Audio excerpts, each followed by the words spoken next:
Um, that was a wonderful song by Sahara Abre and the Corporation. This is the EcoNet call.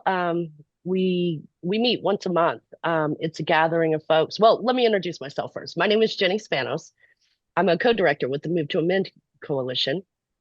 The coalition working to amend the Constitution to make clear that a corporation is not a person and that its money is not a form of free speech that can be given without limits in our election.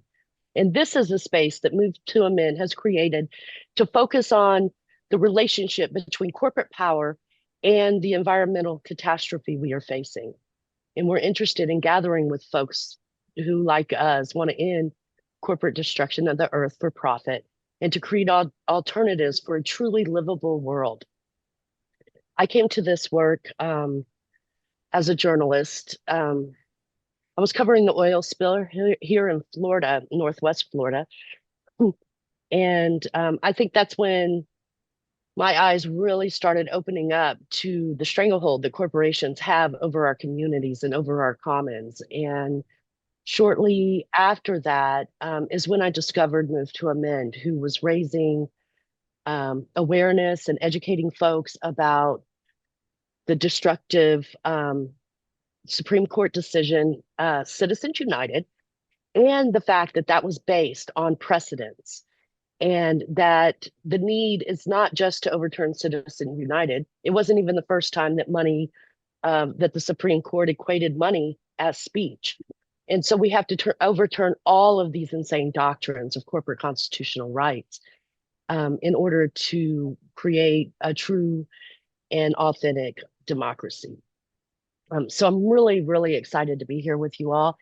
And I wanted to just maybe take a moment for us to take a couple of deep breaths and ground ourselves in the space that we're at. Um, this day has some historic relevance, and significance in our US history. It is 9/11. It symbolizes emergency. It also symbolizes the day that the Twin Towers were struck.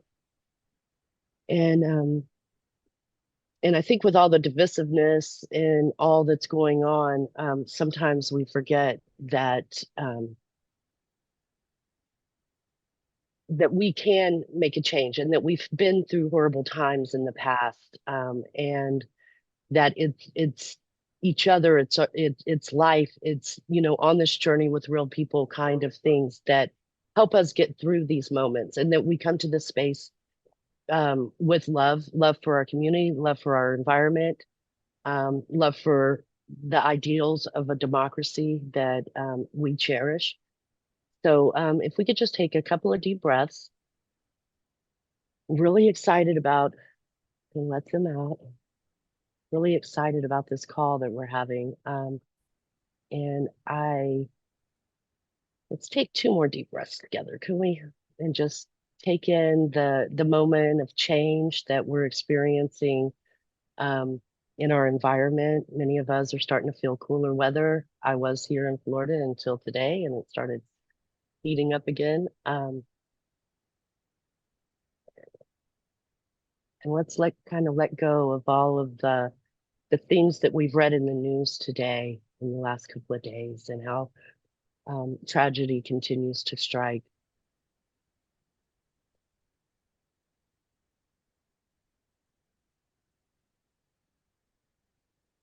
I'm really honored to turn this over now to Greg Coleridge to introduce David Orr.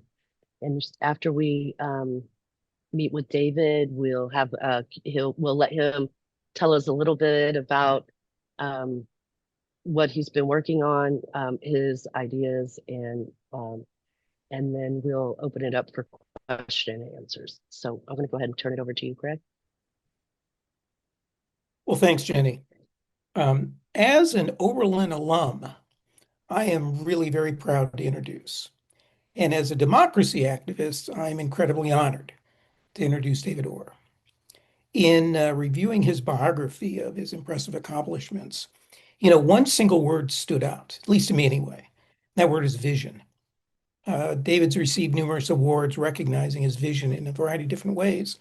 And one of them is, I think the bio that was sent out indicated something called the Oberlin Project, which is a visionary work on environmental literacy in higher education and ecological design, which resulted in the construction on campus, maybe the newest building on campus, at least when I was there, an environmental studies center at Oberlin College, at least afterwards when I graduated.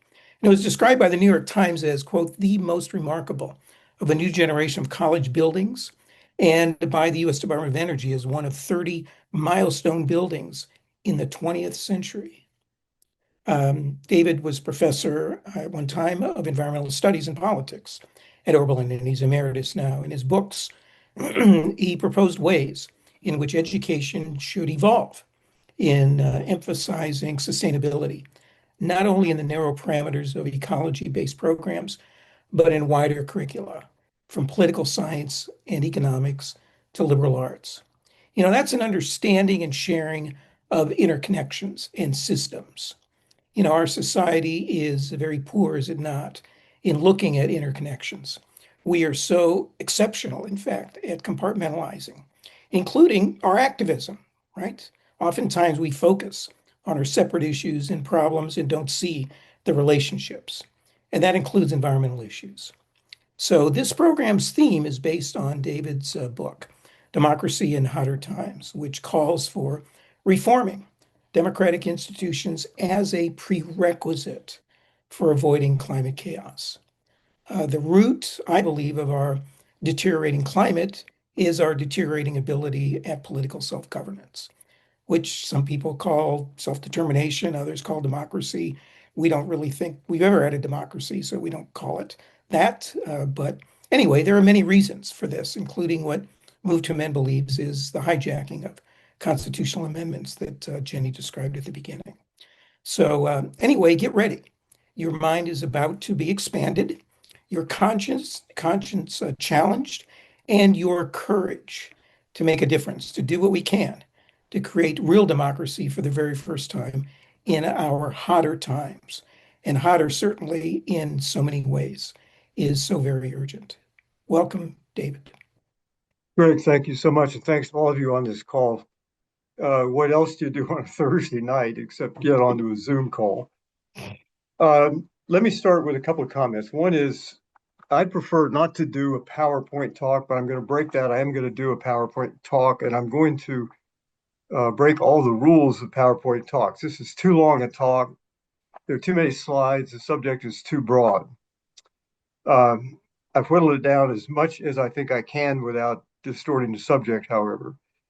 The overall point, and what I'd like us to begin to do, is to reflect on what happens after the Trump administration is finished. It raises lots of other issues. We can get into those maybe in a Q&A and so forth, but I'm going to look past Donald Trump, the presidency of Donald Trump. And the reasons for doing this are in large part because what's at stake here is not just democracy. That clearly is at stake, but it's also human survival on a very small and somewhat fragile planet. And the working thesis here is that we can't manage the climate. And I'm not using the word solve the climate problem deliberately, but we can't manage the climate without repairing and improving democracy.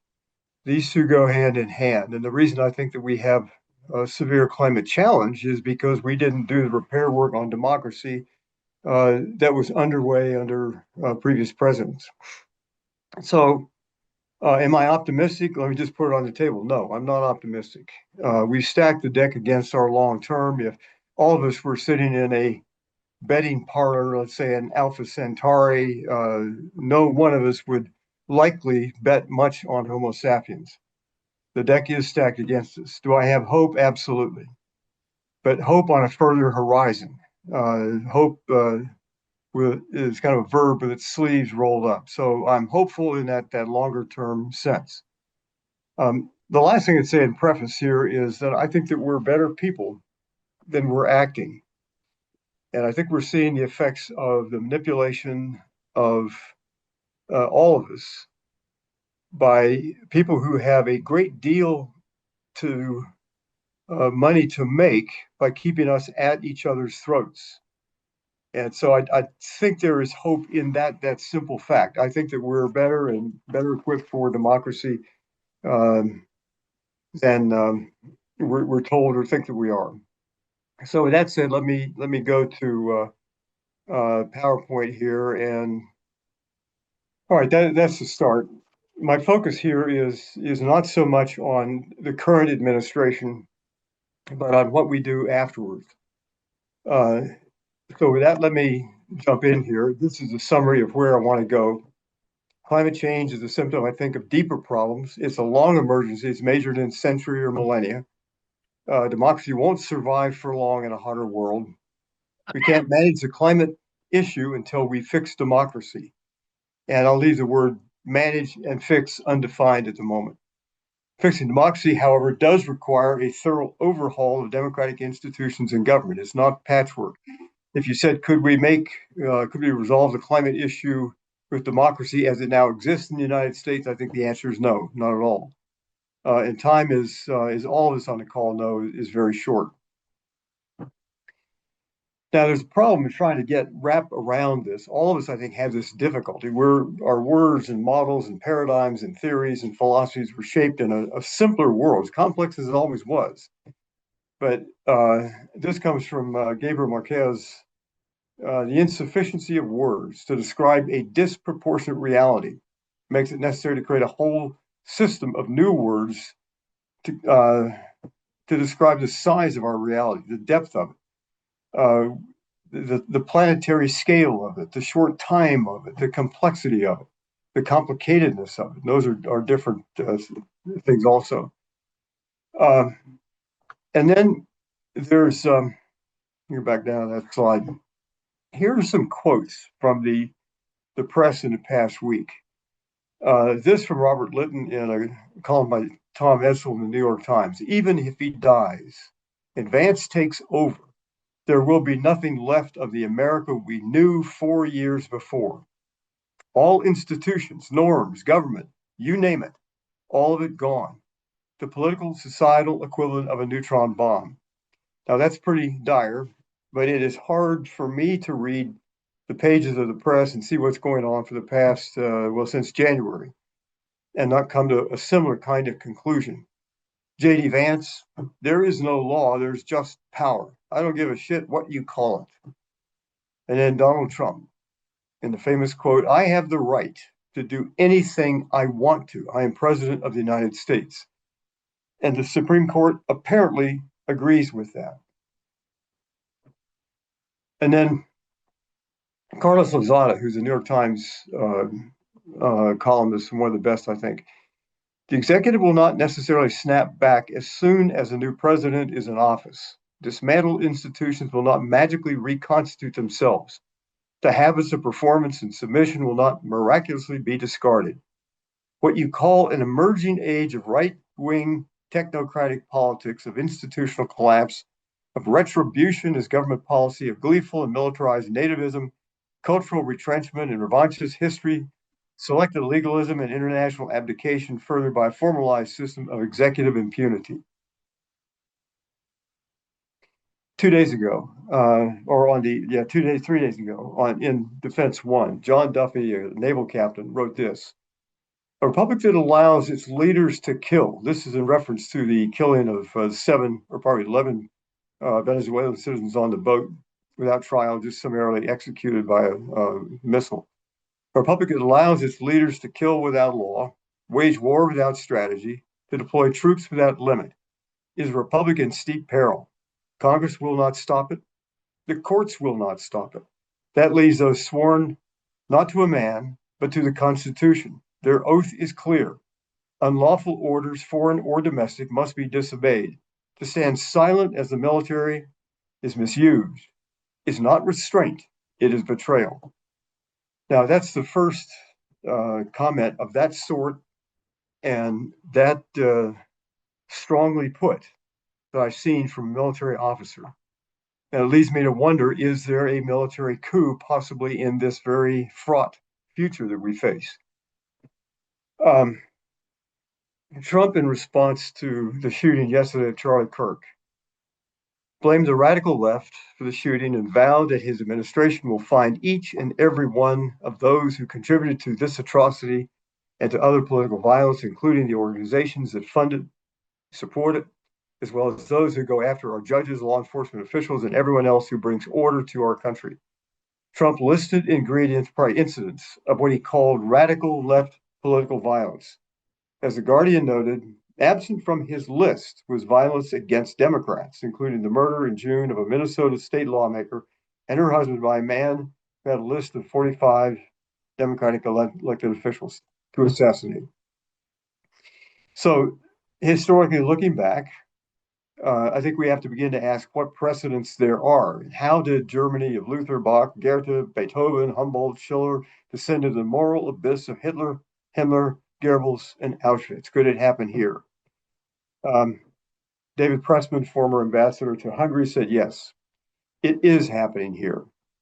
And we're seeing this in the capitulation of corporations, lots of universities, law firms, media companies that knew better, but their self-interest was such that they chose not to stand up to it. What name do we put on this? Toni Morrison's description of fascism is on the screen before you. I think this is straight up fascism. I see no reason not to call it by its right name. This is fascism. We saw it coming. We did not act. We had opportunities, as Germans had opportunities to stop Hitler. We didn't take them. Mitch McConnell allowed the second trial when he could have brought Trump's political career to a sudden halt. The Supreme Court allowed Trump to do whatever he intends to do and stop the trial that was underway. But this is, I think, fascism. It has all the ingredients of it. There are enemies out there. There is the malign use of power. There is revenge against those he perceives as his enemies and so forth. Now, that's all prefatory material. Here is the outline of what I would like to do. And I'll go through some of this very quickly because much of it is known. But the terms of engagement are these. I don't think whether ecologically or politically, there are few accidents. Mostly it's the working out of the rules of the system. So once you have a system designed to maximize the economy and minimize justice and so forth, then all of the things on the screen become simply the working out of the things that are built into that system. I hear from a lot of people, including family members from time to time, I just don't do politics. And I want to point out as a second point here, you can't not do politics. Staying on the sidelines simply supports the politics of the present. If you're happy with the way things are, stay seated. If not, stand up. But either way, you're doing politics. You can't just be on the sideline. And then this gets a little bit abstract, but I think it is profoundly true. And that is that when we hear that we can't afford things that pertain to sustainability or justice or whatever, my answer back is you can't afford not to. And you pay sooner or later, or someone else pays sooner or later, or somewhere else. And the point here is that the price we pay in terms of taxes or price at the checkout counter or social costs and so forth, the price is never the full cost of what we just have done. And then there's this, and I think this kind of a false equivalence that you hear this often that we can't be too political here. And that's like my metaphor here is football. Imagine football being played without rules and referees, and teams show up with Uzis and hand grenades. Well, that's no longer football. That's war. And democracy has certain prerequisites of civility, honesty, fair elections, respect for law, no oligarchy, and civic competence, and so forth. You can make a much longer list. But we need to stand up. The fight here is not between left and right so much as it is about the maintenance of the rules that allow left and right to continue this game of democracy on into the far future. And if we can't win this battle, we don't win any of the others. Now, second part of the talk is this. I think I've had an interest. I was a history major in college and did a graduate degree in history. And so I have this long interest in history, and it's popping up here. We see the coming and going of civilizations and whole countries and so forth. Are we immune to that? I think the answer is not at all. I think we've begun to get a sense of this, that this is a possible uh, decline to collapse for our society unless we take appropriate action very quickly and have a bit of luck. The literature here is very rich. Luke Kemp, on the right-hand side of the screen, is attracted a good bit of recent attention with his book, The Curse of Goliath, and it's fairly dire. Uh, he is a pessimist, self-admitted, but I think a realistic pessimist. Jared Diamond's book, which many of you know of or have read, uh, caught a lot of attention, and these are the reasons why societies, in his judgment, collapse. And I'm not going to read this slide, but this is the stuff of the headlines. It's how we didn't, our thinking and our problem solving ability didn't match the scale, salience, and duration of the problems that we've caused. Um, Down in number 4, particularly interesting, Thomas Homer Dixon has a book called The Ingenuity Gap, in which he argues that it's simply possible for us to create problems that we really just aren't smart enough to solve. Joseph Taylor's book, an older book, argued rather more complicated way that civilizations as they develop create a mismatch between the creative energy that increasingly goes into maintenance of what is rather than creation of what could be and should be. And then number 5 is simply the failure to corral elites, and that rings loud and clear in the current administration. This is a graphic I've taken from an article, I think it was in the New York Times, and the timeline here is starts at the beginning of the country and comes through to the present. And it's kind of a snapshot of our trust in government and our civic optimism, as it were. And the problem we're facing, in a way, is very old. The Federalists had their anti-Federalists who didn't want government in the way that Hamilton and the Constitutional Convention were creating it. And that anti-Federalist tradition stayed intact in some ways all through our history. The Civil War brought it to a boil. And I think that, quite frankly, in Faulkner's quote, some things are never finished. And we never finished the Civil War. It has gone on in muted form, and it rises and falls, but it's all about the basic level of inequality and the challenge to Jefferson's assertion in the Declaration of Independence that all men are created equal. And he didn't understand, I think, the full scope of what he was saying, but it continues to the present.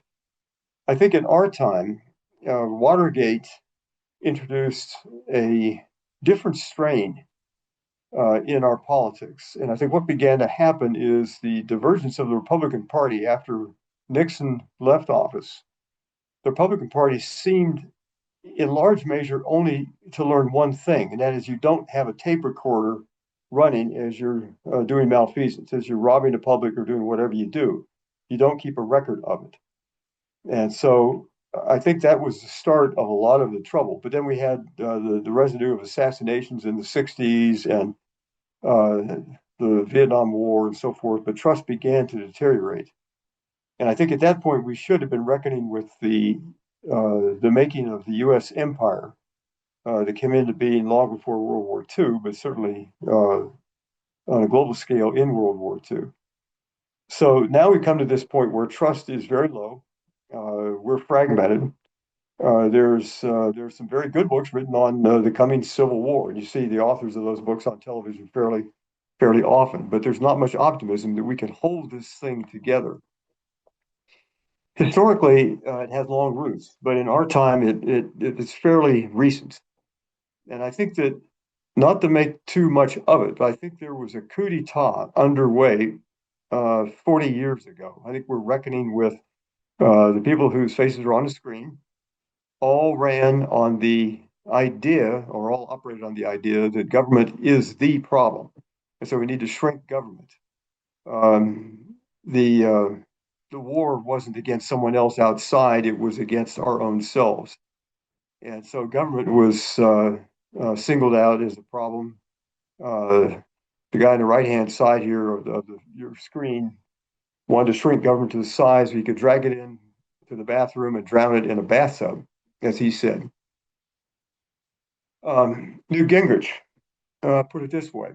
One of the great problems we have in the Republican Party is we don't encourage you to be nasty. We have to learn to raise hell, stop being so nice, and realize that politics is, above all, a cutthroat war for power. Now, that was said in 1978. And now we live in the world where one party has decided, and I don't want to be partisan here, but I do want to be honest, that this came more from the right wing of the Republican Party than it did from the left wing. It's not that the Democrats are saying this is not a plea for democracy for Democrats. It's a plea for honesty about what they both have advocated.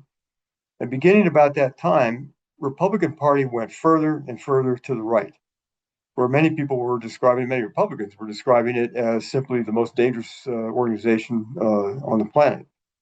And so there was a shift in philosophy, and I don't think we can neglect that. A lot of our problems came from being caught in this vice. You have to have both parties agreeing to the rules of the game. But the Republican Party began to disagree with the rules of the game, and then a whole lot more. There was a strong Republican contingent, including John McCain, that supported climate science and federal actions to act on climate issues. That disappeared. And so now we have the president in his second term as a climate denier and doing all he can to stop work on climate. And so there is this. And there's this.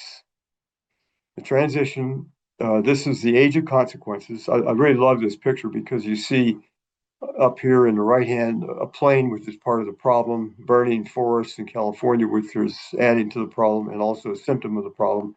Cars down here on the freeway that are part of the problem, big part of the problem, a homeless encampment down here below the freeway.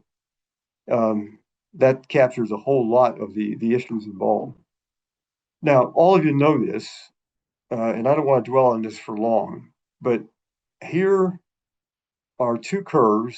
They go back hundreds of thousands of years. One is CO2 in the atmosphere, the other is temperature. And you can see the match there. I won't describe that, but here is, let me go back to that one just a second. I'm missing part of the screen here. Where we are right now, the atmospheric content of CO2 in late May was nearly 430 parts per million. And it's rising at the level last year, a little over 3.2 parts per million. And so this is unprecedented. In geologic history, this simply has not happened at this scale before. Has there been warming before? Yes, but not at this, apparently not at this speed and thoroughness. This is very, very fast in geologic terms. So the question is whether it can be turned around. This is a New York Times graph showing the warming trend. And you can see the curve here on the right-hand side. This was not explicable or explainable by the contemporary science. We didn't have enough to understand what was going on, but suddenly the warming beginning in 2022 began to increase in speed and severity. It was both land, air, water. And so this divided the people like Jim Hansen and others, James Mann and other people, or Michael Mann, as to what was actually taking place. And I think there's still a good bit of division about this, whether it's an anomaly, which I think is not the case, or whether it's related to various technical details. Jim Hansen says or believes it's related to sulfur dioxide reductions in shipping lanes due to using cleaner fuels, which allows more sun's light and heat to penetrate the earth. So cleaner air has the ironic effect of perhaps increasing warming. The scale of this is just awesome. And so somebody working for the Bulletin of Atomic Science figured out that the heat added to the atmosphere is roughly equivalent to 5 Hiroshima-sized atomic bombs going off every second of every day all year long. And that's one way to put it. There are other ways to describe this, but the fact of the matter is the planet is heating. This is one way to portray this. There are many others as well. The consequences for us in the United States and worldwide, there are going to be people moving. There's no way that you can live in some parts of the planet as it gets hotter and hotter. The UN Environmental Program put out a map not long ago of parts of the planet that will be uninhabitable, many in the Middle East and so forth.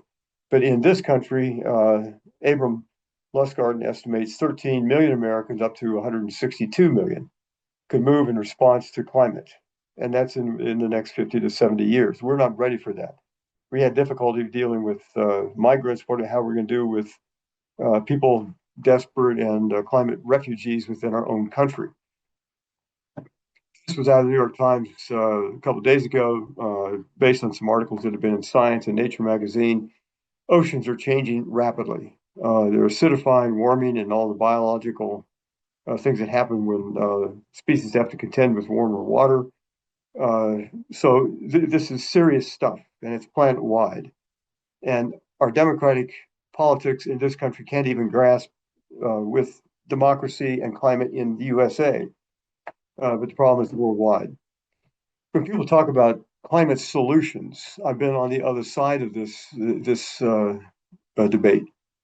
But carbon dioxide lasts for decades to centuries, in some ways to millennia. So this is how David Archer, a climate physicist, put it.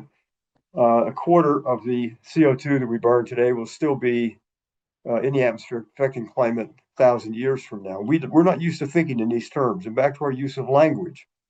How do we describe this? This does not correspond to our daily reality or any of our theories or philosophies, and certainly not with the idea of a growth economy. Is there a typo in that last sentence?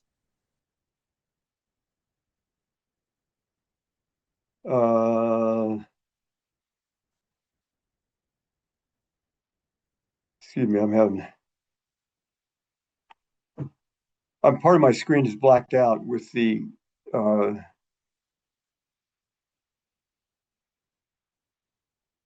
okay, part of the screen is The CO2 coming from a quarter of that ton will still be affecting the climate 1,000 years from now? no, that is correct. I'm having a little bit difficulty getting back to the share here. No, that's accurate. What does that ton mean? I'm missing something. Let's hold the questions until after the end of the presentation. A quarter of that ton will still be affecting climate in the atmosphere 1,000 years out. Okay, got it. Thank you. So sorry for that confusion. Now I've got to go back, figure out how to get back to PowerPoint, and I'm having.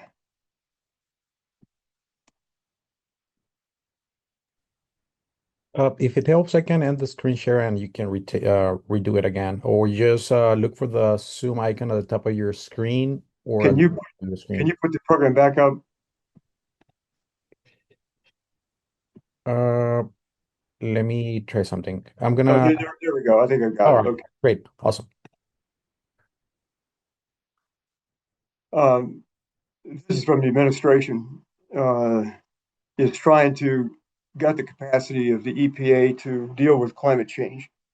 And the issue there is a technicality, a legal technicality called an endangerment finding. EPA is authorized to control things that pose a danger to humans and called an endangerment finding. So that is, I think, probably going to disappear with the Trump administration. Go back one, yeah. Amitabh Ghosh, the great Indian novelist, in a book called The Great Derangement, argues that, or says it may be that climate change represents in its very nature an unsolvable problem for modern nations in terms of their biopolitical mission and practices of governance that are, in other words, it may just be beyond us. Next slide.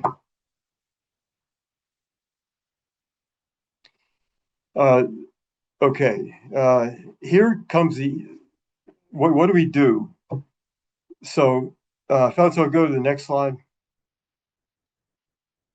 Number one priority, we've got to win the election of 2026.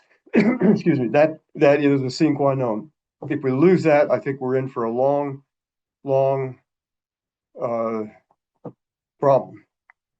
And on climate change alone, I think that Bill McKibben may argue that the market will override our political failures here, but I think this creates all kinds of related problems that can scuttle uh, the transition to a solar powered world. Next slide.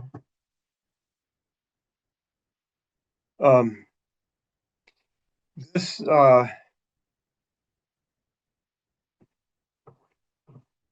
this is the issue that part of my screen is blacked out, so I'm not able to read this, but there's no constitutional right to vote.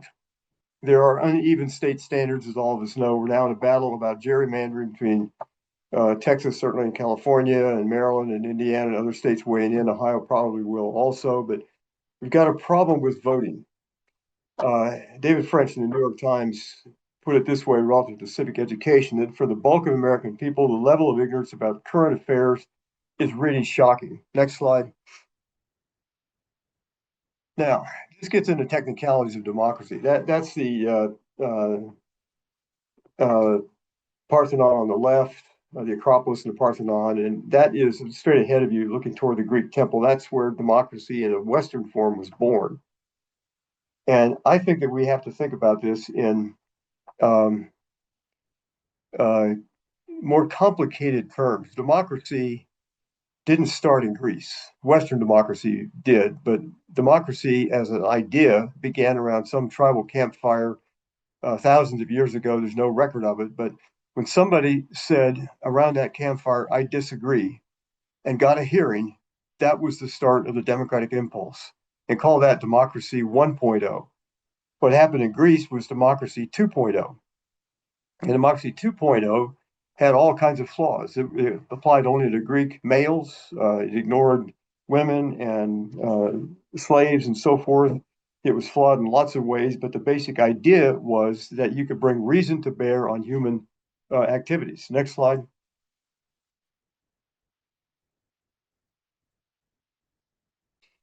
The justification of democracy runs into all kind of issues. This comes from Thucydides' Peloponnesian Wars, and you can read just go down through that. Is there anything in that that's not on the slide that is not in the daily headlines? The love of power, the human infirmities, and ridiculous fights about unimportant things, but all related somehow to power and wealth. Next slide. Um, the Go back one slide, if you would. Shoshana Zuboff, who is one of my heroes, one of the most brilliant writers in America, in her book uh, on uh, surveillance capitalism, describes our inalienable right to rule themselves. But it is fraught with difficulty. C.S. Lewis put it this way. He said the real reason for democracy is that mankind is so fallen that no man can be trusted with unchecked power over his fellows. No men are fit to be masters. The other view of Rousseau and others was that democracy was important because we are so great and we are wonderful and our judgment is great. C.S. Lewis was not of that opinion. And it was that no man can be checked with unlimited power. Next slide. So John Adams, I hope you can see the whole screen. I'm not able to see the whole screen here, but John Adams was a skeptic and thought that democracies ultimately commit suicide. He did later this is taken from a letter in probably around 1814 or sometime thereabouts. Later in another letter, he was very adamant about the need for democracy. But the fact is, we don't know that democracy is up to this twin challenge of collapsing institutions under oligarchy and fascist rule and climate change and the burden that that's going to put on all of us. Next slide. Are we a democracy? No. Jimmy Carter put it, it's just an oligarchy with unlimited political bribery. And I think that about sums it up. And it's even worse now than Carter could have imagined. Next. Just some of the literature. Recommend strongly anything written by Tim Snyder. Rachel Maddow is certainly good. Steve Levitsky and Daniel Ziblatt are kind of the definitive political science scientists working on the issue. Next slide. William Barber hit the button one more time here. William Barber, at the event we did at the hotel in 2017, concluded that as a final speaker, with our ideas are too puny for our circumstances. I think that is nowhere as true as in our conduct of the public business.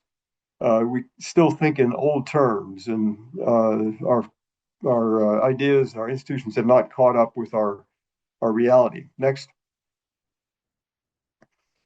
If we begin to think about what a democracy 4.0 would look like, US is 3.0. I've turned to people like Václav Havel. I admired him greatly when he was alive. He's simply a great writer. Wasn't that great a president, I guess, in Czechoslovakia, but as a writer, he certainly captured the essence of it. That the essence of politics ought to be moral, and we can see that more and more in bold relief, I think, in our current circumstances. But I favor politics as practical morality, as service to the truth, as essentially human and humanly measured care for our fellow humans. Next slide. This is, I hope you can see the whole slide. I can't see it, but this is what I've been calling Democracy 4.0. And it has a number of features to it. But as we look ahead and past Democracy 3.0, that this begins to open up the whole issue of who is the we in we the people. Does that include future generations? Do we widen it to include other species? And I think the answer there has to be for all kind of reasons. We'll get into here, but we can maybe in Q&A can get into it. This is an expansion of democracy. Steady state economy, an economy that doesn't grow. There's no way an growth economy can overcome all of the issues of entropy and physics. And we have an economy based on a unstated theory that the theory of economics trumps, no pun intended, physics and the laws of entropy. You just can't. There are no exceptions to those laws. There have to be limits to wealth. Why do we allow oligarchs, anybody with wealth over, let's say, $1 billion, or put it $500 million? So why do we allow poverty to exist? Why not, as Herman Daly, the great economist, proposed, set a floor and a ceiling on wealth?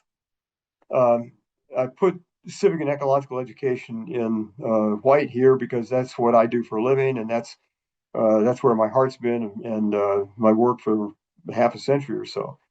But we need, and I'll come back to this in a later slide, but we need young people coming out of colleges and universities and high schools and vo-tech schools that understand what planet they're on. That should be basic. And Ohio and other states have simply cut civic education. Workplace democracy. I'm glad to say that Ohio has more worker-owned companies than any other state in the union. I think that's still true. And then go back one slide.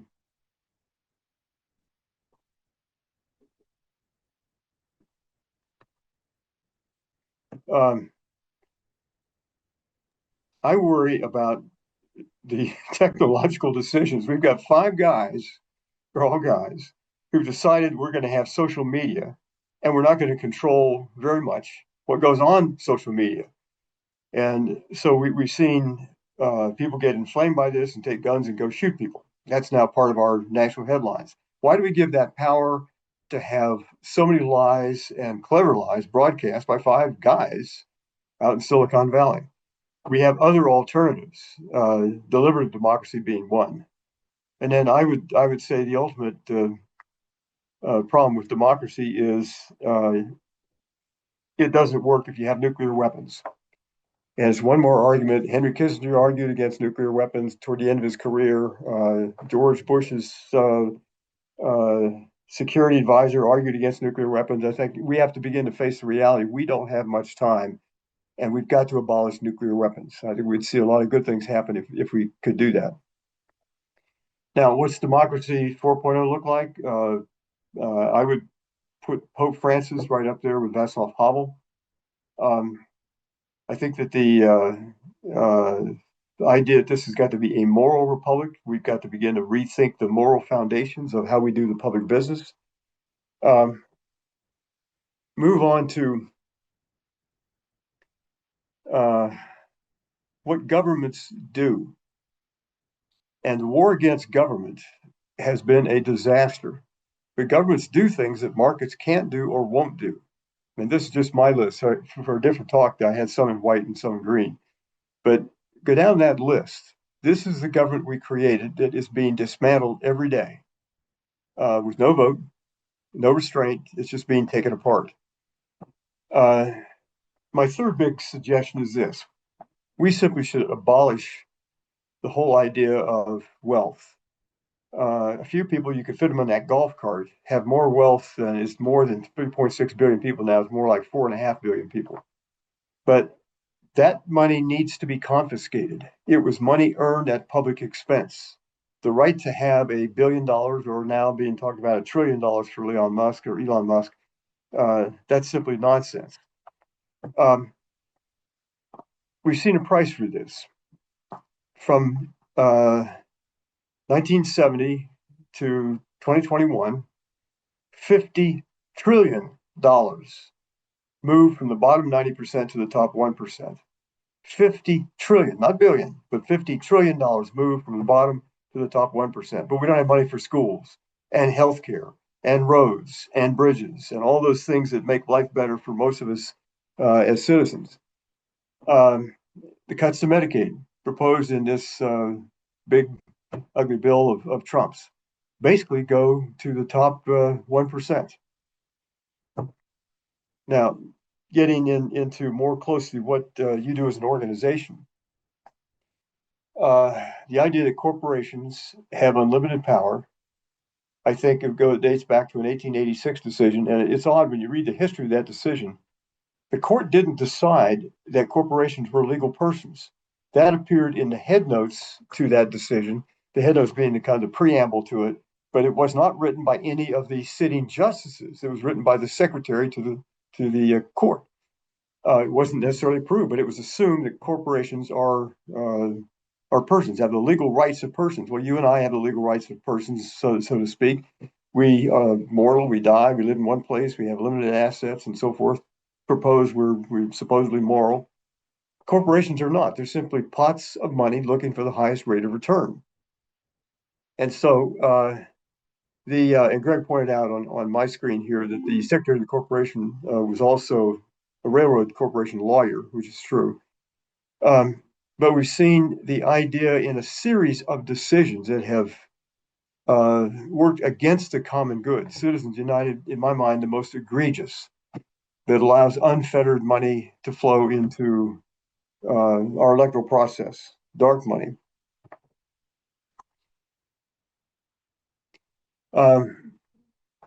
Field of education. Here's what I would propose. Nobody can graduate without knowing what planet they're on, how the Earth works as a physical system, the basics of Earth system science. And I dare say if you gave a test on Earth system science to the members of Congress, I doubt that 5% could pass it. Nobody should graduate without knowing the basic principles of democracy and good governance. And nobody should graduate without knowing that they're citizens of one indivisible civic and ecological community, and that they're akin to everything that ever lived and everything that is living or ever will live. In this educational realm, here are some words that need to be rethought. I don't know why we refer to Trump and his followers as conservatives. There's nothing conservative about them. Orwell pointed out that if you want to undermine a country, the first thing you don't seize its capital, you don't do anything like that. You corrupt its language.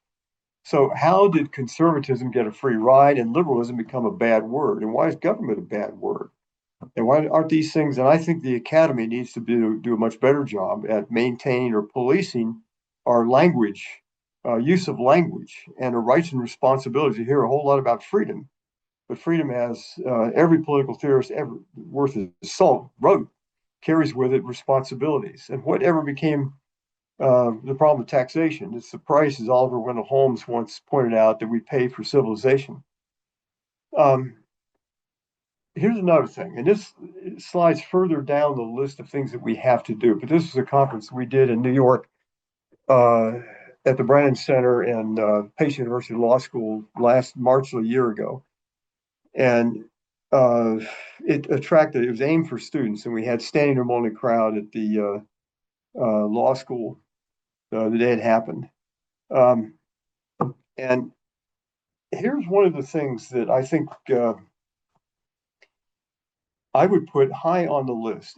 Imagine going back to let's call it 1786, or even 1776. If the writers or the makers of the Revolution or the writers of the Constitution understood then what we know now about how Earth works as a physical system, with leads and lags and stocks and flows and surprises and so forth, how would they have written a constitution for a country on a planet with a biosphere?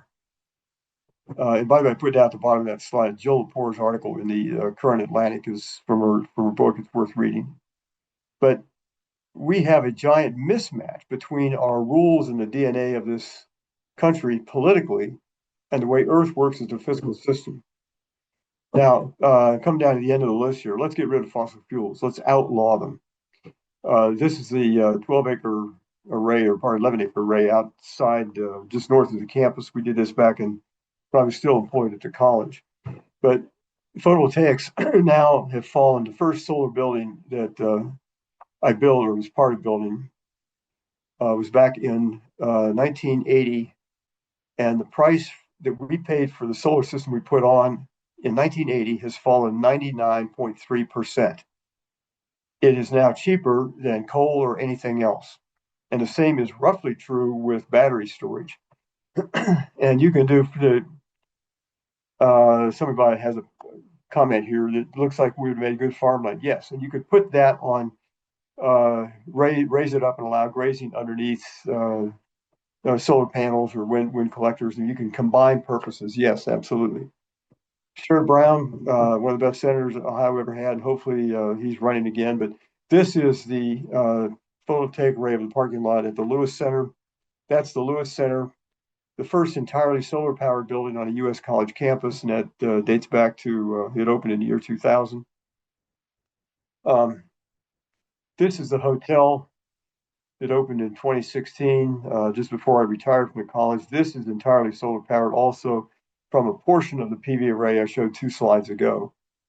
And PV is now worldwide the cheapest form of new energy, and it's outperforming coal and everything else that requires burning. Now, one caveat.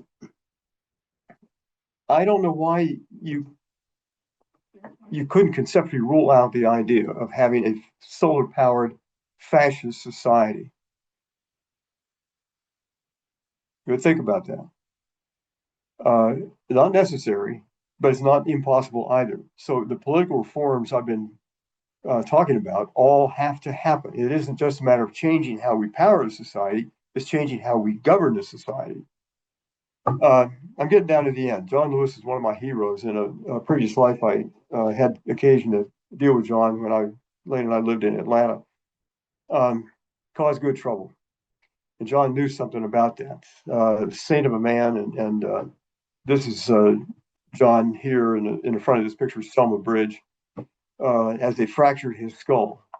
Didn't show bitterness, just determination, and kept at it. Good trouble. The price of good trouble is you got to run up against power.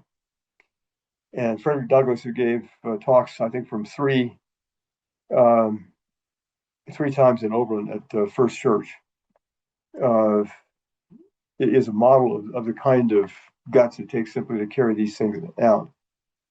Now, come down to the last 2 slides. I don't know how you rebuild the Republican Party. I think it's possible, but it would take a whole new core. The Republican Party has devolved into a cult, and that's not my word. That's the word now commonly used about Republican Party. And I don't know exactly what we do. I don't think that if I come down here to number 3, bullet item 3, new democratic institutions, there's a lot of experimentation in Scandinavian countries and European countries as new ways to elicit support and opinion and input from citizenry. We're not, and there's a lot of literature about that. Helene Landemore has an article in the book, Democracy in a Hotter Time, that Greg referred to earlier. But there are lots of ways to think about getting an informed public engaged in public policy making. And it probably starts from the bottom up. But there's a ferment in this, just not at the hot top of American society right now. But it's not that we're without ideas. Bill McKibben had a piece in the Guardian a couple of days ago, or a week maybe back. It's part of his new book coming out on common issue left and right on solar. And I think that is true. Whether you could have common interest around other things as well, I don't know. One last item on this, public radio and public television is being squeezed out. And what you're seeing is all the places that are vulnerable. They become news deserts. And I hope that we are able to rally enough support to keep public radio and public television in business. My last 2 slides or 3 slides here, in trying to think about this democratic renewal, I can't think that it could occur without something that looks a lot like spiritual renewal. I'll let you define spiritual however way you choose it. I don't mean it in a denominational way, but I mean it in the sense of finding common brotherhood and sisterhood, our common connections, and our connections with the wider enterprise of life on the planet. And I think, again, this is from Laudato Si and Pope Francis, but the underlying reality is that we're kin to everything. Now, one last thing. This is a project I'm currently working on. This is Warren Wilson College snuggled down here. And one of the things that a cousin of mine, who was President Warren Wilson for a number of years, he and I are working on. And the one thing he did was to start something called the Swannanoa Gathering. And this is the Swannanoa River coming down like this. It feeds into the Broad River. And after the Hurricane Helene hit in September of a year ago, that whole area was really wiped out. Warren Wilson suffered pretty badly. It was hit pretty badly. This is the Warren Wilson farm down here in the riparian area. Now, the point of putting that up there is this. Doug and I have started an effort to begin to put country music and democracy together in a series of events, starting small in 2025 this year, and then into 2026 in an election year, and then hopefully at the Ryman Theater in Nashville and throughout major venues across the Midwest in 2027. And so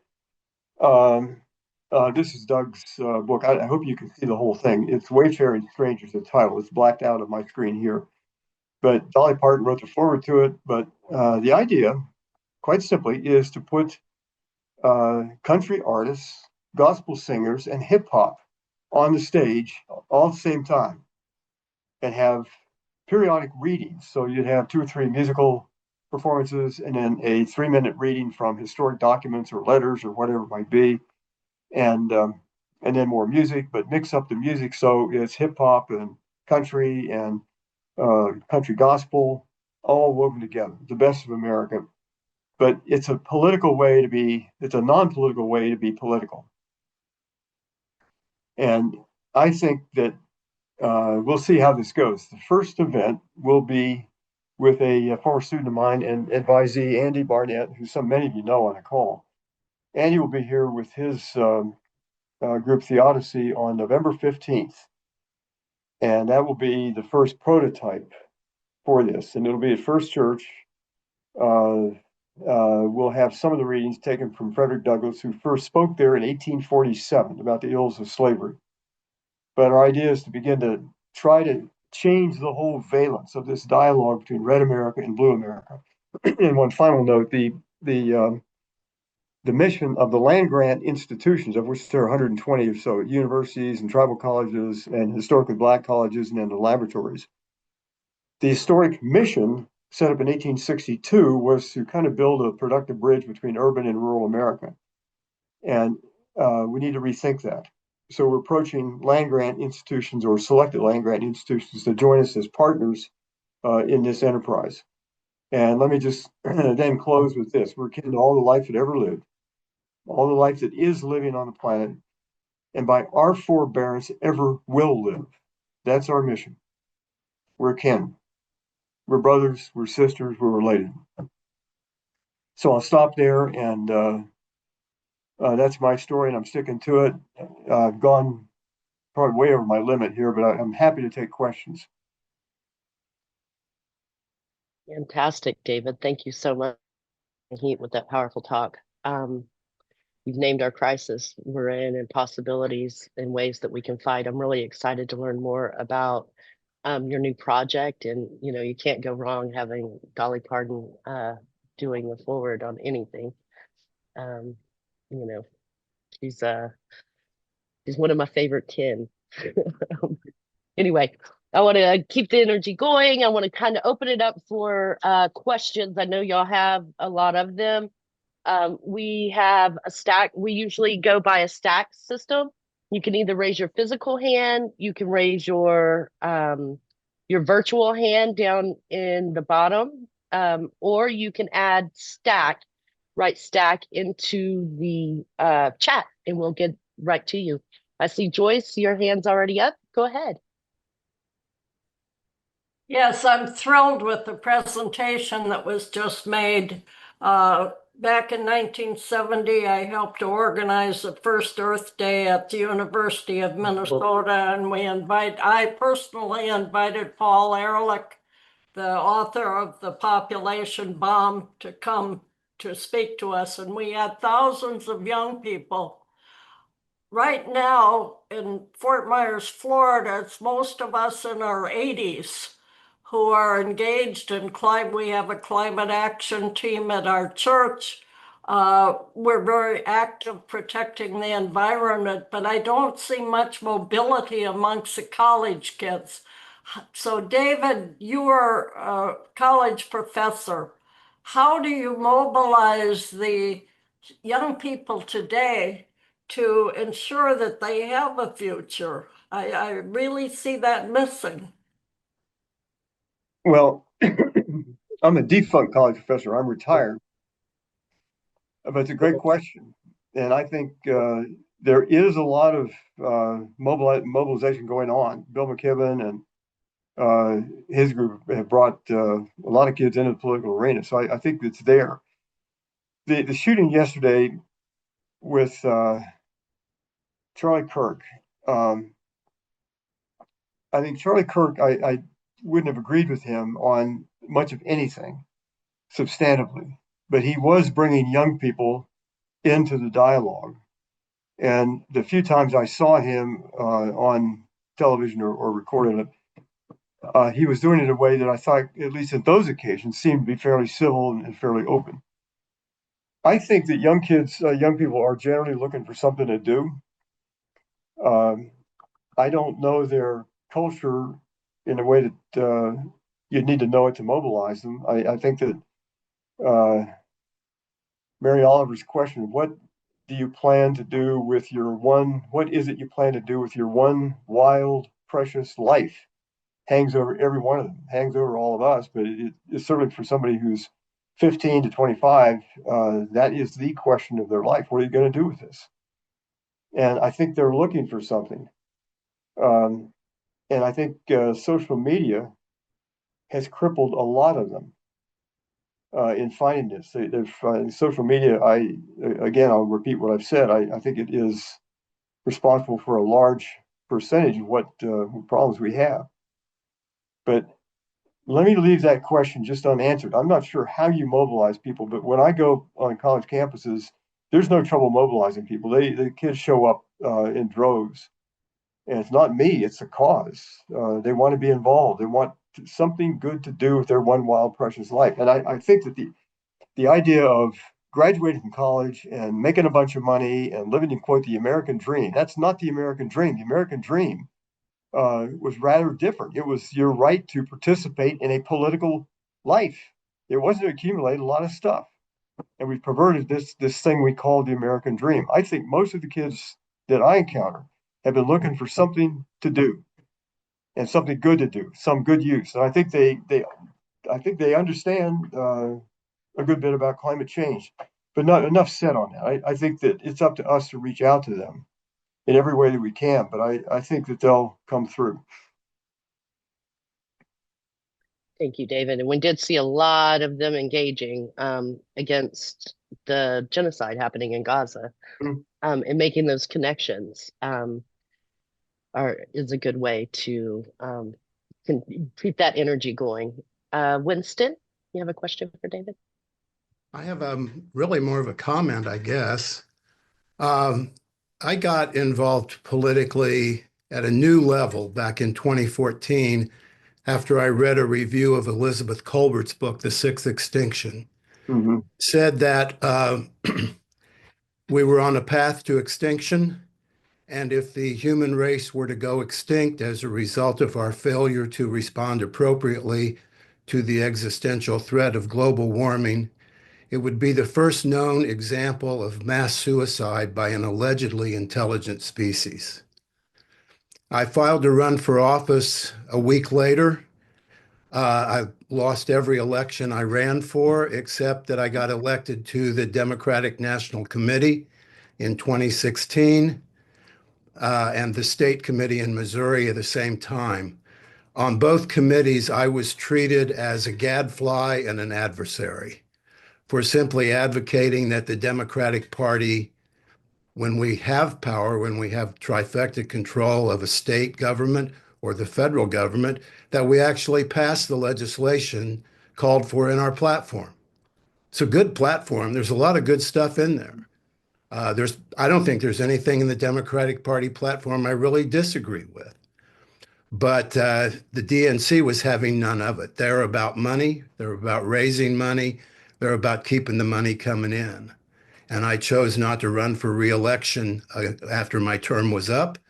And I'm now back to considering myself basically an independent. Although I do think the progressive wing of the Democratic Party is our best hope for getting a foot in the door about one of two reforms that are, I call them elegantly simple yet incredibly powerful. The first and least likely we already have in Missouri. We can amend our state constitution through the initiative process by gathering signatures, and we can approve those proposed amendments by a simple majority vote. Now, just in the last few days, they're going to try to change that. They're going to put something on the ballot next year that would require initiatives to get a majority in all 8 congressional districts. I hope that we have one or both of 2 initiative petitions I've already filed. One of them provides for electronic signatures on initiative petitions and veto referendums. The other one proposes a system that was first proposed back in the middle of the 19th century, along with, it was a variation off of what we call ranked choice voting, single transferable vote. And it called for the use of proxies. And I just recently, about a month ago, came across a book written in 1926 on representative government. And they described the idea, which I thought I came up with on my own on March 1st, 2021. The idea of using proxies to elect the members of a legislative body was described in that book as so simple, obvious, and arithmetically perfect that in every generation someone comes up with the idea of using it to elect legislatures and thinks they're the first one to come up with it and has no patience for other reforms. I'll plead guilty to the first part. I did think I was the first to come up with it for 4 years, but I would take ranked choice voting with multiple member districts. I'd even see the ordered party list system as an improvement over what we've got. But I do have a petition. We're gathering signatures on it here in Missouri. There are 16 other states where we could propose these things. And I honestly believe, I don't know how many people on the call here saw this. I think it was the second Star Wars movie where Luke Skywalker figured out that he could blow up the Death Star by shooting a rocket down a very narrow space, or we could just call it the Achilles heel. But the idea of just simply here in Missouri, all I'm proposing is that when the smoke clears after the next election, anyone who's eligible to vote is able to select any one of our 34 state senators as their representative, any one of our 163 representatives in the House as their representative, and then each senator and representative gets a number of votes equal to the number of proxies they've been assigned, plus one for themselves. And you Thank instantly you. transform Okay. into a true Thank you, democracy. Winston. Sorry to go You, on so long. that's okay. Thank you for sharing, Winston. And hi, Greg. It's Geneva, good to see you. Winston, I Geneva, think do you have a question two for David? comments back. Well, two comments back on that. Winston, thanks for that, and thanks for your leadership on that issue. The first is the elephant in the room is money in politics. And until we overturn Citizens United and get money out of politics, and for my part, I would have nobody run for any federal office that takes a nickel from outside. You have to take it only from the federal treasury. Number two, if you put together a platform like this, I mean, this is one of these crazy things where if you ask everybody across the country, do you want clean air? Yes. Do you want clean water? Yes. Do you want fair elections? Yes. Go down the list of progressive ideas. We're 90%, we'd win elections 90-10. And I think what you're describing is there's a breakdown. If you think of this as a bridge across the Grand Canyon, on one side, you've got uh, our opinions and what we want. On the other side, you get the policies and regulations that we get. And that bridge that ought to connect the two has been turned into a toll bridge. And that's the problem. Thanks so much for that. I couldn't agree more. Money and democracy have a inverse relationship. Anyway, thanks for that comment. Sure. And for the record, hardly anybody I ever vote for wins. So I probably would have voted for you. Go ahead, Geneva. Yeah, thanks. Kind of following up on Winston's comment too, I guess. David, one of your proposed solutions here is to rebuild our two-party system, and I think that's not working. That hasn't really worked, right? The two-party system we have is what brought us to this point. We really need a multi-party system, so there's going to be more airing of ideas, more creativity in the solutions that are being proposed, and so on. I think it was Michael Moore who said political parties are really important. That's why the rich people have two. And I think one of the ways of getting around that problem is really opening things up, more discussion, more ideas. I think a lot of potential voters have checked out because they just don't see either party as representing them. And we need more parties. We have more parties. The problem is the media, everything about our political system pushes them out and shuts them up. So I would argue when we're rebuilding, we need to rebuild a very different party system than we have now. And a two is not going to fix the problem. We're going to need multi. Yeah, Geneva, I agree. And I think Winston's proposal for ranked choice voting is a start in that direction. But I totally agree. And I think the Republican Party may simply be on a death march the way it is.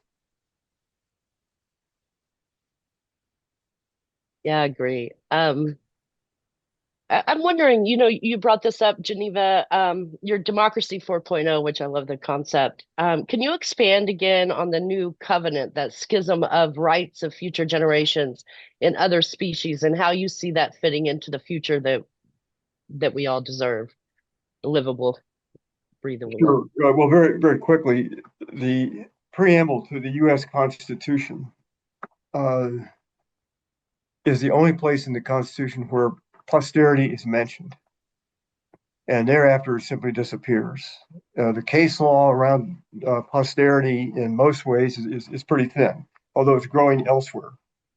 But the idea of giving rights to future generations to restrain our behavior on their behalf, what kind of world do we leave to them? Do they have a choice in that world? Well, presently, no, they don't. But the way we handle this with people who are, say, damaged in a car accident or brain damage in some way or other, we assign trustees to them. So why not have trustees representing future generations? And there's a group called the Elders, which is a group of former leaders, heads of state, Mary Robinson from Ireland and so forth.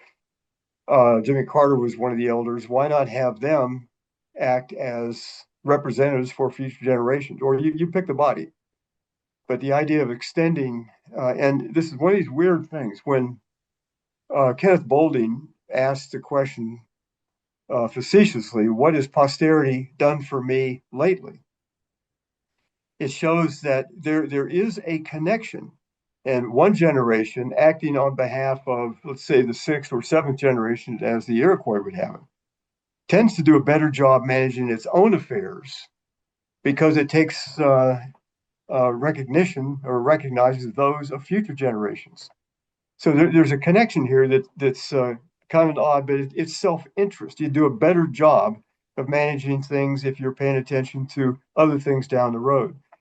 And then simply the morality, the raw morality of us handing an impoverished planet, one as Winston mentioned, dying through biotic impoverishment or heat or whatever, all these things. That is a moral nightmare. And again, there's not language big enough to get around that. And so we don't. What words do we have? If I kill somebody, that's murder. If one race kills other people, that's genocide. But what do we call what's happening now, where we're preventing future life from being born on the planet or crippling it in some way? What's the name we give to that? Again, our language doesn't get around the scope and scale and speed of the problem coming at us. Extinction. There's no philosophy of extinction. You know, the best writing about extinction that I have ever seen was Jonathan Shell in Fate of the Earth, where he describes very poetically in that book. It was 1981 or 82 publication, but he describes that point where you come to the edge of the chasm and there's no life. We've destroyed it. We're gone. How do you language? Language doesn't. There's no way to convey that. But to begin to think about these things, the issues are beyond our capacity to describe. That means we need to rethink law, the set of regulations and rules that we have relative not just to future our kind, but also to life on a planet. And I don't want to hammer this, but I will say one more thing. We used to refer to people that we thought were mentally deficient as bird brains. Now we know that birds are pretty smart, and they may in some ways be smarter than we are.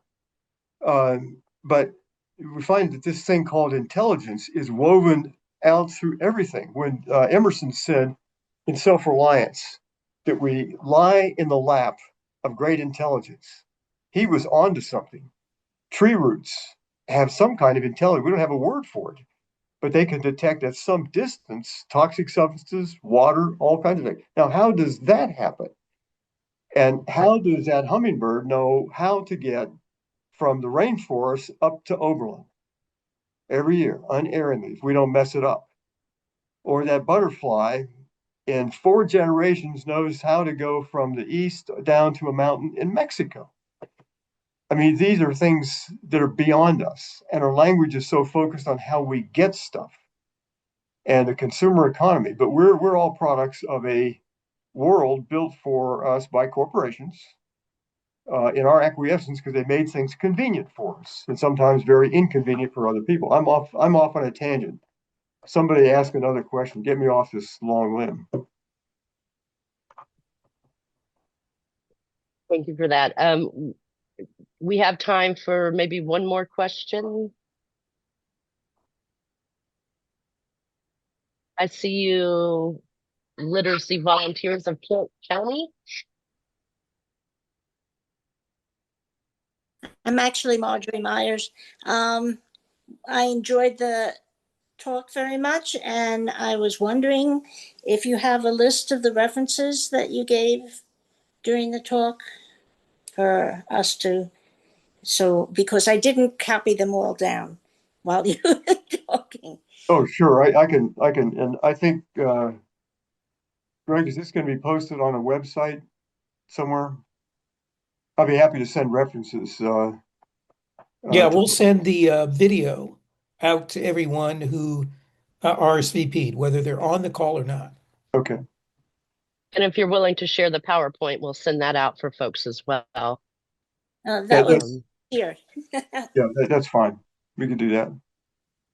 Thank you. Well, I want to thank you again so much, David, for coming and sharing this wonderful information. I'm really excited about this new project too. We've really been thinking and focusing on what's it take to get that cultural change? How do we get, and music is one of those things that is primal, right? This is something that touches us at the most basic level. So I'm really excited to see where that goes and to learn more about it, of course. We do have what we do next is and we hope you stay is we do reports from leaders. We are running a little bit behind, so if we could keep those down to short little snippets. But this is an opportunity for others. Most folks on here are doing work in their own communities as well to just share a little bit about the work they're doing and if there's any support that's needed, any mutual aid that we can offer in that realm. And then we'll move on to MTA updates. We also have some call to orders. Wanted to let you know if you've missed last month's call, you could catch the powerful conversation with Dr. Christian Basaldu. I hope I pronounced that right. He's the co-founder of Southern Texas Environmental Justice Network. And he's asked that we sign on to a letter to demand that the FAA halt the SpaceX launches and conduct an environmental impact statement regarding that. And as many of y'all know, Musk now has his own city in South Texas. And so he's asked the folks to sign on to that. And there's also a recording of that video. All of these recordings, including the call with David tonight, will be on our website at Ecology Network under Share Your Stories.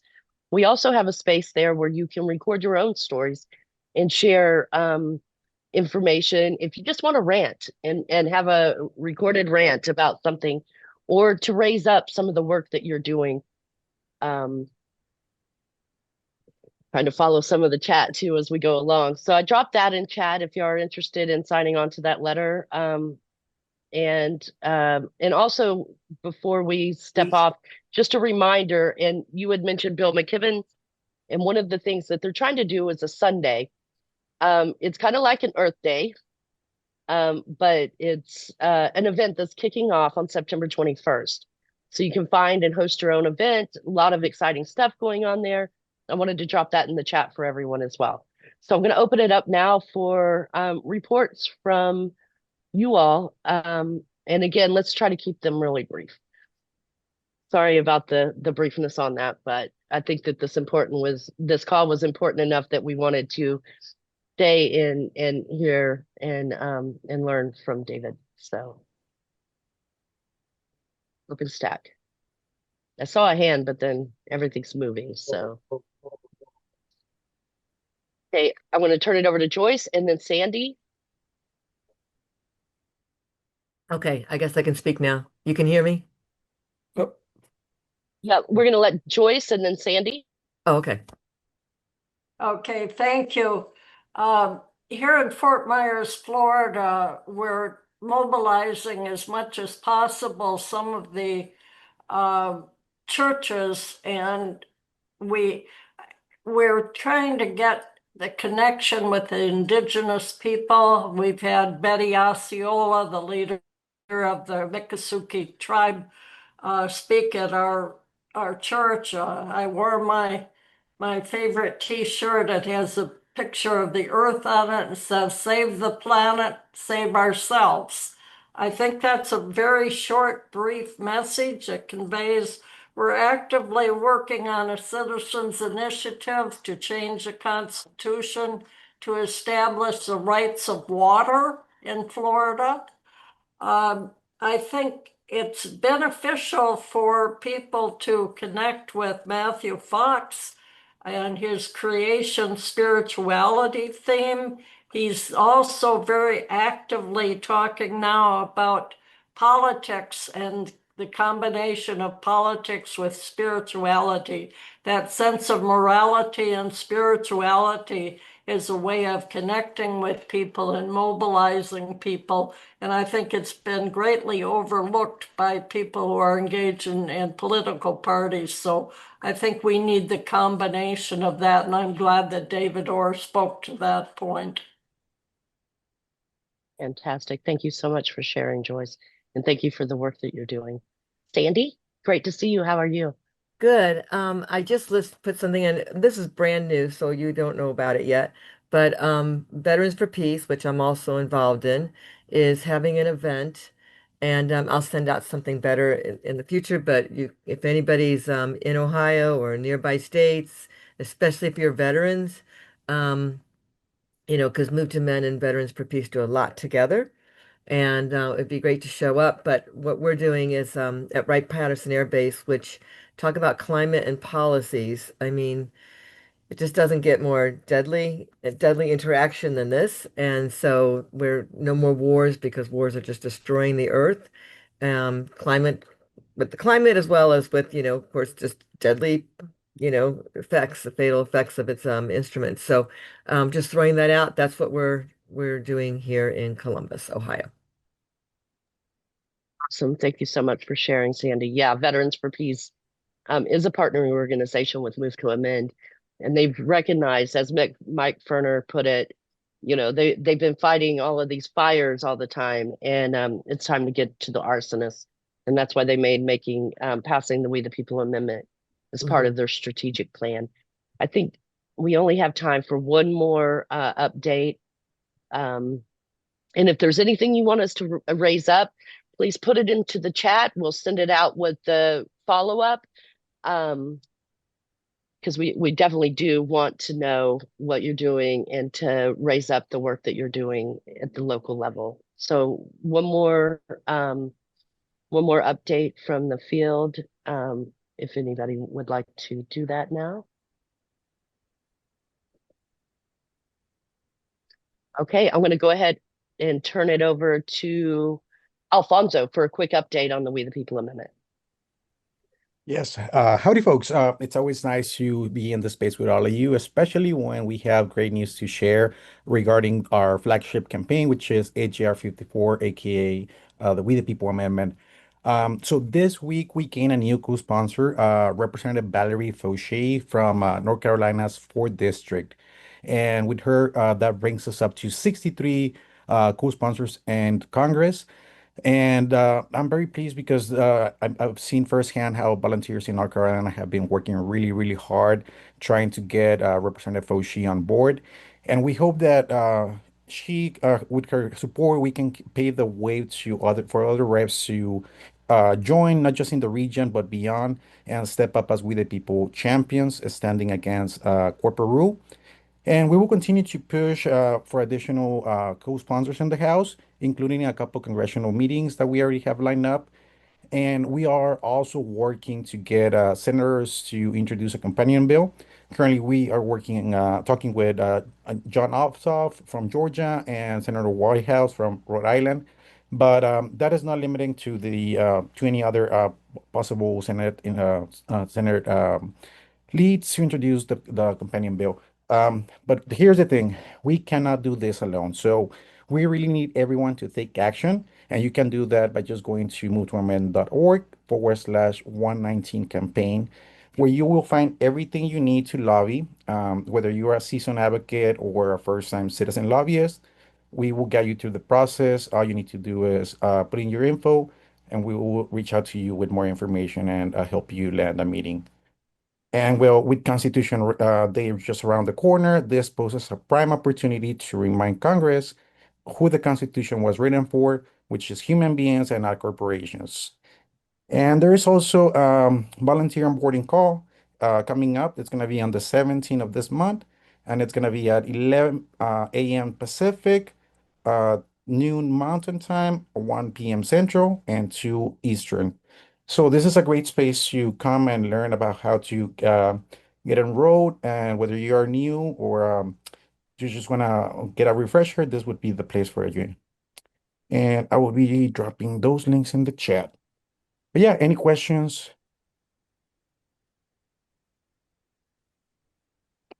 And the chat and the links are here in the chat. So in case you wanna Awesome. and share that, we'll see you there. Thank you so much, Alfonso, for that update. And yep, we're having a volunteer welcoming call. If this is something, if you want to get involved more intently with Move to Amend and the work that we're doing, again, we centralize anti-oppression organizing.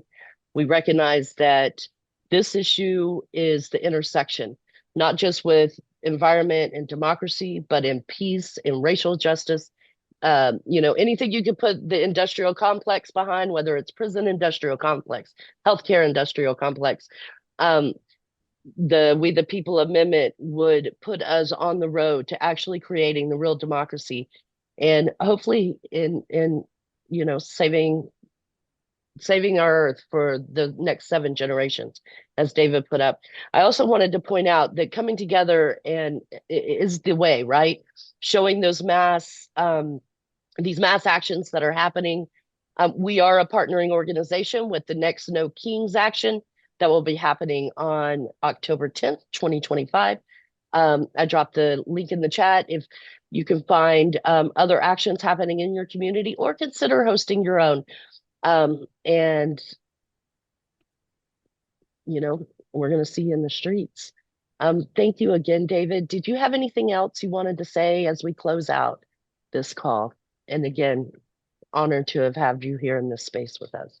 Well, thank you all very much for sharing the evening with me. It's been good to be with you. I'm glad to know you're out there and the fight still goes on. And Winston, you are going to run again for office? Winston has apparently left the call. But thanks for all the good work that you do. Much appreciated. Thank you for all the work that you do. And for all of you, my brothers and sisters, much love and appreciation. Yes. Thanks all. Have a wonderful night.